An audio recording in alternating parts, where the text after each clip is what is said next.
Inilahad sa impeachment court ni dating COA ICFAO State Auditor Roderick Wamil na walang nilagay ang DepEd sa panahon ni VP Sara Duterte na specific confidential activities na basihan sa paggamit ng confidential funds.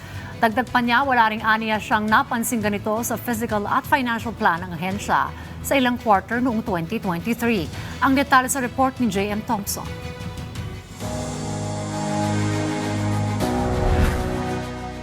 Umabot sa 37.5 million pesos ang confidential funds ng Department of Education o DepEd sa bawat quarter mula first hanggang third quarter ng 2023. Pirmado ni Vice President Sara Duterte noong siya pa ang kalihim ng DepEd ang mga physical at financial plan para sa paggamit ng mga pondong ito.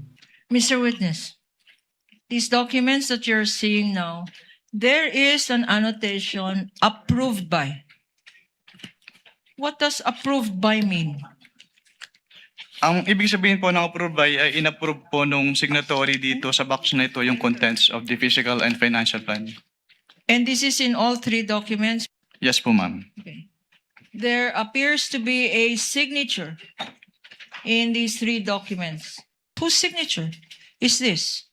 Signature po ni Vice President Sara Duterte po. Bagamat nagsumite ng physical at financial plan ng DepEd para sa first quarter ng 2023, may napansin ng dating COA State Auditor na si Attorney Roderick Wamil. Doon sa kanilang physical and financial plan for the first quarter, hindi po naka-indicate yung kanilang specific confidential activities na pagbabasehan po ng kanilang disbursement from the confidential fund. Ganito rin anya ang kanyang napansin sa physical at financial plan ng DepEd para sa second at third quarter ng 2023 kung saan hindi rin naging specific ang mga confidential activity. Kabilang sa mga programang pinaglaanan ng pondo ang Counterinsurgency Program na nakatanggap ng 9.3 million pesos sa first quarter, 9.3 million pesos sa second quarter at 9.2 million pesos sa third quarter. Did the DepEd submit any evidence on this or documents? Based on their submissions po, wala po silang sinumit na document. Based on this document po for the counterinsurgency program, ang expected outcome po ay to prevent any recruitment by the NPA and other communist and leftist groups towards teachers and students. Pero ayon kay Wamil, wala ring isinumiting listahan ng DepEd ng mga NPA, communist at leftist group na tinutukoy sa programa.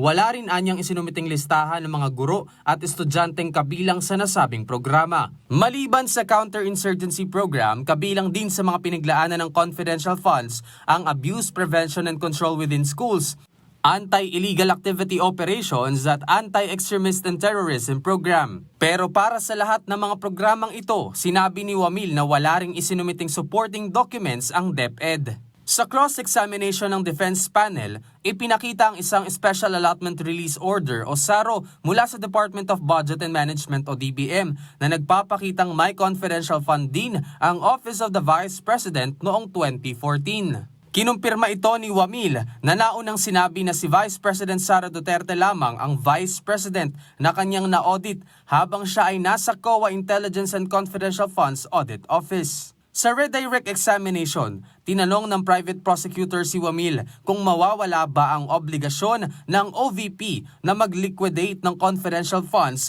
kung ang Office of the President ang nagbigay ng pondo. Sagot ni Wamil, Meron po.